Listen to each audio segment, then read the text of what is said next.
The honourable chief minister of Tamil Nadu C. Joseph Vijay என்ற title கார்டுடன் July 23ஆம் தேதி release ஆகும் ஜனநாயகம் திரைப்படத்தை வெளியிடும் விதமாக, கொண்டாடும் விதமாக ஒரு வித்தியாசமான ஓவியத்தை வடிவமைத்துள்ளேன்.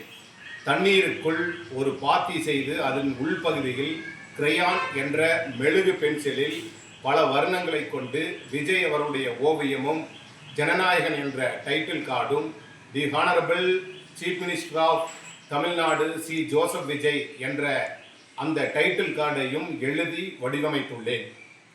கடந்த 6 மாதமாக பல்வேறு போராட்டங்களுக்கு பிறகு நீதிமன்றம், சென்சார் போர்டு என்று பல தடைகளை தாண்டி மக்கள் தளபதியாக இருந்த விஜய் அவர்கள் தமிழக முதல்வர் நடிக்கும் விஜய் என்ற டைட்டில் கார்டுடன் ஜனநாயகம் படம் 23ஆம் தேதி வெளியாகின்றது. தமிழகத்தில் 1000 திரையரங்குகளில் வெளியாகும் விஜய் திரைப்படம் அண்டை மாநிலங்கள் கேரளா, கர்நாடகா போன்ற மாநிலங்களில் காலை 5 மணிக்கு ரிலீஸ் ஆவதை தமிழ் ரசிகர்கள் அங்கு சென்று பார்க்கக்கூடிய அளவுக்கு உற்சாகம் மிகுதியாக, மகிழ்ச்சியாக இருக்கின்றார்கள். அவர்களை உற்சாகப்படுத்தும் விதமாக ஒரு வித்தியாசமான ஓவியத்தை தண்ணீருக்குள் கடந்த 3 தினங்களாக கொஞ்சம் கொஞ்சமாக வரைந்து, தண்ணீருக்கு உள்பகுதியில் விஜய் அவர்களுடைய ஓவியமும், ஜனநாயகன் அந்த திரைப்படத்தின் பெயரையும் எழுதி சிறப்பு செய்துள்ளேன். கோவை, குனியமுத்தூர், UMT ராஜா.